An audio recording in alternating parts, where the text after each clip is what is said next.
Halo, selamat malam ya. Selamat malam. Oke, kali ini malam hari kita bertemu lagi ya.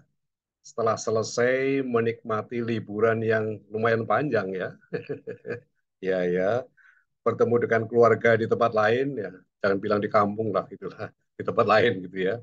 Dan perjalanan yang mengasihkan tentunya ya dengan sistem apa one way kemudian kontraflow macam-macam menarik juga gitu ya. Oke, baik. Baik, untuk video yang eh, ini yang akan tampil ini saya kemas dengan format lain yaitu format tanya jawab sebagai selingan ya. Sebagai selingan atas format paparan atau presentasi yang selama ini saya gunakan gitu kan. Oke. Oke. Jadi sesekali ya channel YouTube saya ini akan menyajikan format tanya jawab seperti ini yang akan saya sampaikan ya dalam video ini. Oke. Jadi video saya yang berisikan tanya jawab ini akan terdiri seri-seri. Jadi ada seri satu, seri 2, 3, 4, 5, dan seterusnya. Dan semua itu berisi dalam format tanya jawab. Begitu ya. Oke. Di sisi lain, saya juga akan tetap membuat video dengan format presentasi, paparan ya. Seperti yang sudah banyak beredar, Anda sudah menonton, Anda sudah subscribe, dan sebagainya gitu ya. Oke. Jadi dua macam ya format video saya itu, yaitu dalam format paparan dan presentasi, dan itu akan mayoritas seperti itu, dan beberapa adalah format tanya jawab sebagai selingan. Oke, oke ya, oke. Nah, kita mulai ya, kita mulai. Seperti apa format tanya jawab itu? Sesuai dengan namanya ya tanya dan jawab gitu ya, jadi singkat gitu ya. Ada pertanyaan ini dan sebagainya begitu. Oke, baik. Pertama adalah video ini berisikan tanya jawab singkat dan juga berbagi pengalaman ya dan pengetahuan tentang ketenagakerjaan, hukum ketenagakerjaan yang meliputi tentunya hubungan industrial dan hukum-hukum lain yang relevan, misalnya hukum perdata, hukum pidana, hukum tata negara, hukum bisnis dan sebagainya ya, yang relevan lah tentunya gitu ya. Oke. Oke. Kemudian yang kedua adalah bila perlu klarifikasi lebih lanjut, ini tanya jawab kan ada pertanyaan, ada jawaban. Nah, mungkin Anda melihat, wah ini Anda berkembang, mikir juga yang lain, pertanyaan lain ya, muncul. Atau akan melebar dengan pertanyaan lain, bisa saja silakan ya. Silakan tuliskan pertanyaan Anda pada komen yang ada pada di video ini, di bagian bawah ya, bagian bawah video ini. Ada komen kan di sana. Oke. Pertanyaan Anda akan langsung dijawab dalam komen itu ya. Bisa begitu, atau mungkin akan dijelaskan pada video berikutnya apabila akan panjang lebar dan sebagainya, misalnya begitu ya. Oke. Tapi ini adalah akan dijawab, akan direspon, gitu kan. Nah, perlu juga saya perlu bantuan Anda semuanya. Selain pertanyaan, silakan Anda berikan komentar, usulan, atau masukan agar video ini bisa lebih bermanfaat. Mungkin Anda punya ide-ide atau pemikiran yang lain, boleh saja kami akan silakan di-share dengan saya, nanti akan saya uh, olah begitu ya. Oke. Dan semua itu adalah untuk pembelajaran dan berbagi pengalaman, pengetahuan tentang hukum-hukum di atas tadi. Hukum ketenagakerjaan meliputi hukum industrial, hukum perdata, hukum pidana, hukum tata negara, hukum bisnis, dan sebagainya. Oke ya. Baik, ya mari kita mulai ya dengan pertanyaan yang pertama ya. Oke, pertanyaan pertama. Nah, Anda bisa melihat di screen ya. Pertanyaan yang pertama itu berbunyi, oke, pertanyaan nomor satu ya. Apa hubungan Undang-Undang Nomor 6 Tahun 2023 dengan Perpu Nomor 2 Tahun 2022? Gitu kan? Apa hubungannya? Memang di sana pada judul sudah kelihatan bahwa undang-undang ini adalah untuk menegaskan bahwa Perpu nomor 2 tahun 2022 itu sudah disahkan. Karena sudah disahkan oleh DPR, maka berhak untuk menjadi undang-undang. Oke. Nah, sebagaimana Anda ketahui, mungkin Anda ingat bahwa Perpu nomor 2 tahun 2022 itu sudah disahkan oleh DPR, diterima oleh DPR lah ya, disetujui oleh DPR. Disetujui oleh DPR. Nah, berarti bahwa Perpu tersebut harus menjadi undang-undang. Jadi Perpu nomor 2 tahun 2022 itu disetujui oleh DPR pada tanggal 21 Maret 2023. Nah, setelah itu ya, 10 hari kemudian, yaitu tanggal 31 Maret 2023, terbitlah Undang-Undang Nomor 6 Tahun 2023 yang kaitannya dengan Perpu Nomor 2 Tahun 2022. Jadi Undang-Undang Nomor 6 2023 ini isinya adalah menyatakan bahwa Perpu Nomor 2 Tahun 2022 itu uh, telah menjadi undang-undang. Pada intinya seperti itu. Pada intinya seperti itu. Nah, mekanisme semua itu ya, tentang mekanisme bahwa bagaimana kalau Perpu itu disetujui DPR lalu menjadi undang-undang dan sebagainya itu ada diatur di dalam Undang-Undang Nomor 12 Tahun 2011 tentang pembentukan peraturan perundang-undangan. Jadi dalam membentuk peraturan perundangan itu ada undang-undangnya. Dan undang-undangnya itu adalah Undang-Undang Nomor 12 Tahun 2011. Pada pasal 52 ayat 4 berbunyi, dalam hal peraturan pemerintah pengganti undang-undang mendapat persetujuan DPR dalam rapat paripurna, peraturan pemerintah pengganti undang-undang tersebut ditetapkan menjadi undang-undang. Nah, lah ini jelas hukum tata negara yang model seperti ini ya, bukan hukum kerajaan. Oke. Jadi memang ya erat sekali lah hukum tata negara dengan hukum tata kerajaan. Oke. Nah, jadi sesuai dengan namanya, Perpu memang merupakan peraturan pemerintah pengganti undang-undang, gitu kan. Nah, di dalam pembentukan undang-undang, sistem ketatanegaraan kita itu adalah dua lembaga yang berwenang.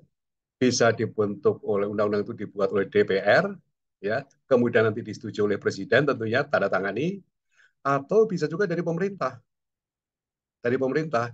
Nah, kalau dari pemerintah juga mesti nanti harus disetujui oleh DPR. Satu contoh misalnya revisi undang-undang ini apa tentang pidana, KUH pidana, Kitab Undang-Undang Hukum Pidana, ya kan?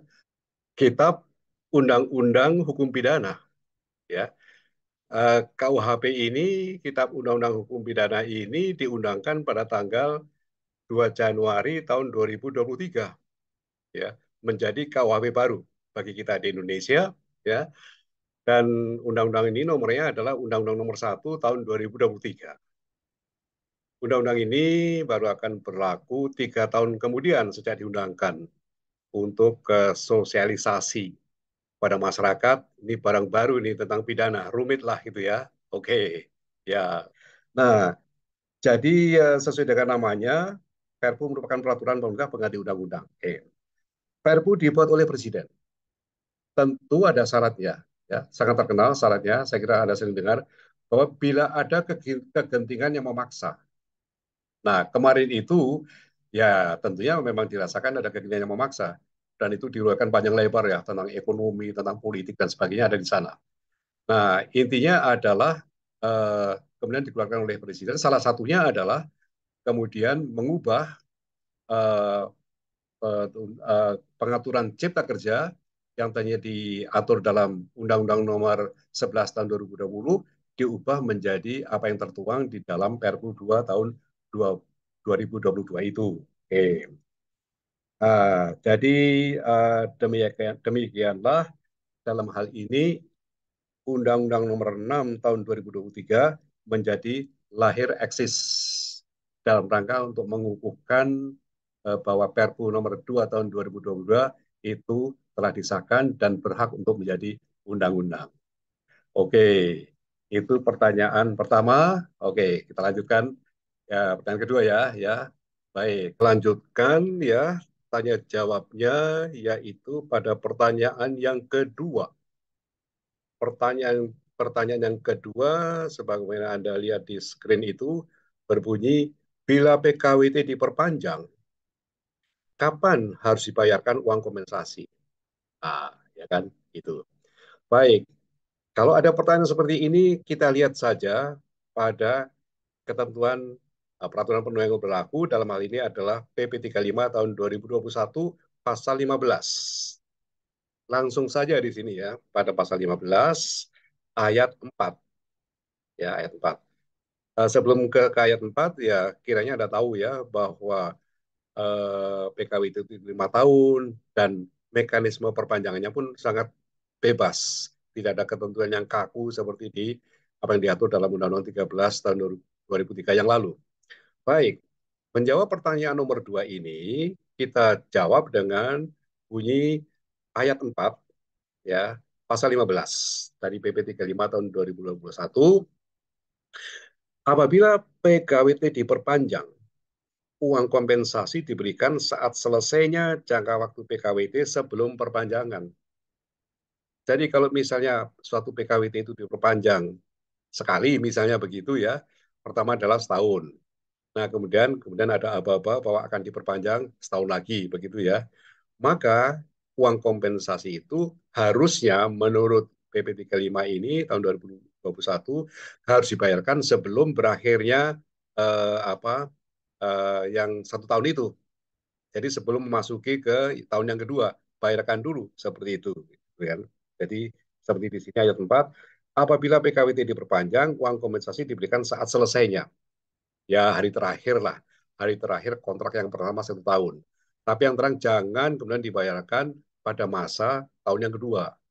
Seperti itu maunya. Jadi cukup jelas ini ya, cukup jelas. Oke, tapi baiklah, realita. Dalam realita ini bisa macam-macam. Jujur saja ya kita buka-bukaan. Karena bisa saja ada satu perusahaan yang meskipun tahu aturannya, tapi tidak melaksanakan ini. Ya kan? Jujur saja lah kita buka-bukaan. Nah, dalam hal ini, kalau melakukan pelanggaran seperti ini, memang tidak ada sanksinya. Ya, tidak ada sanksinya. Akan menjadi permasalahan kalau uang kompensasi tidak dibayarkan sama sekali. Itu menjadi masalah. Tapi kalau soal pembayarannya yang tidak persis seperti bunyi ayat 4 ini, pasal 15 PP 35 tahun 2021, ya enggak sih. Apalagi kalau sampai ada dialog. Gimana nih kalau kita bayarkan saja nanti kalau selesai misalnya sambil tabungan kan, nah itu masalah masalah urusan antara uh, petugas di situ pada hubungan industrial dengan si pekerjanya itu. Oke. Tapi ketentuan peraturan perundang-undangan berbunyi sebagaimana disampaikan. Jadi di sini kehendak daripada pembuat peraturan perundang-undangan di sini pemerintah dalam hal ini ya karena PP 35 ini ya, ini PP 35 tahun 2021 pada intinya bila PKWT diperpanjang jangan uang kompensasi dibayarkan sekaligus semuanya pada masa terakhir PKWT tidak diperpanjang lagi. Itu maunya begitu. Pembuat peraturan pemerintah ini, pembuat peraturan pemerintah ini PP 35 tahun 2021 gitu. Tetapi kembali lagi pada praktek ya tadi saya sampaikan seperti itu. Oke, baik itu adalah soal nomor 2 atau pertanyaan nomor 2. Kita lanjut ke pertanyaan ketiga. Ya, pertanyaan ketiga adalah pertanyaan yang terakhir pada seri 1 katakanlah ya. Jadi kita berakhir pada pertanyaan nomor 3 pada seri 1 ini.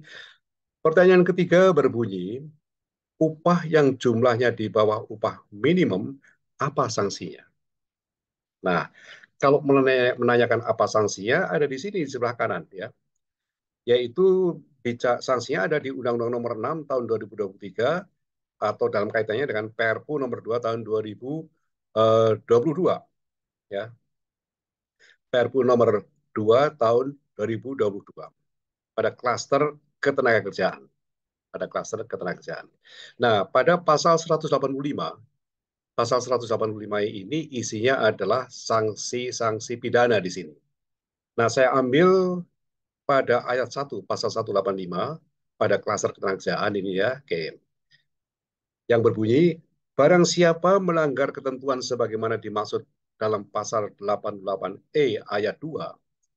Nah, pasal 88E ayat 2 ini menyatakan bahwa jangan atau dilarang membayar upah yang real itu di bawah upah minimum. Dilarang membayar upah pekerja pada lebih rendah dari upah minimum. Dan kalau melakukan itu akan dikenai sanksi pidana penjara, ya, paling singkat 1 tahun dan paling lama 4 tahun. Ini pidana penjara nih, masuk masuk penjara gitu kan. Dan atau pidana denda paling sedikit 100 juta dan paling banyak 400 juta.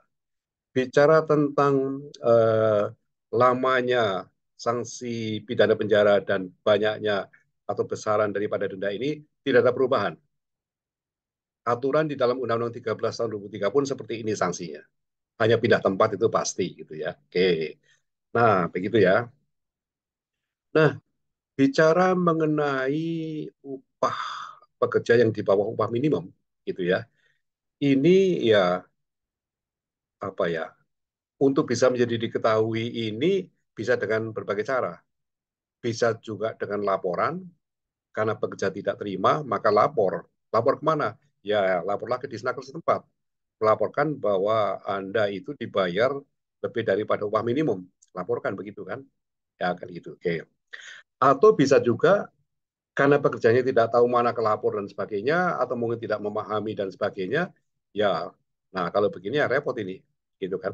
Paling-paling bila ada pemeriksaan pegawai pengawas akan ketahuan, itu diperiksa, loh ini kok ada syarat upah pekerja dibanding upah minimum lebih rendah, begitu. Baik, jadi begitulah mekanismenya. Jadi ini dapat diketahui pada terjadi pelanggaran seperti ini adalah dua kemungkinan, ya, karena lapor, yang lapor ya pekerjanya atau siapa atau serikat pekerja lah yang lapor ke Disnaker tentang adanya kejadian bahwa seorang pekerja upahnya itu adalah di bawah upah minimum seperti itu. Dan sanksinya tadi adalah sanksi pidana, penjara dan atau denda. Ya, tetapi jarang ya kedengaran bahwa ada pekerja kemudian dipidana karena ini. Karena bicara pidana ini panjang ceritanya, panjang prosesnya. Karena ini memasuki ranah pidana. Jadi harus melalui laporan polisi, ada BAP, laporan polisi, kemudian BAP itu kemudian diserahkan kepada kejaksaan untuk diberkas P21 dan sebagainya, baru diserahkan pada pengadilan. Oh, panjang, panjang ceritanya. Nah, biasanya kalau sudah laporan-laporan begini ya kemudian perusahaan memperbaiki lah berapa yang dirugikan dan sebagainya dibayar. Selesailah di situ. Baik, jadi itulah tadi tentang bagaimana teori dan prakteknya. Baik, untuk seri yang pertama ini sampai di sini, sampai pada pertanyaan yang ketiga, dan tentunya nanti akan menyusul seri-seri berikutnya yang merupakan selingan daripada format video saya yang presentasi atau paparan. Baik, semoga bermanfaat dan ingat pesan saya, silakan ada bertanya atau memberikan pendapat atau apa untuk didiskusikan pada komen di video ini juga. Baik, salam sehat selalu, salam sukses selalu. Ketemu lagi pada video-video berikutnya, baik itu yang sifatnya paparan atau presentasi ataupun yang tanya jawab. Oke, oke ya. Oke.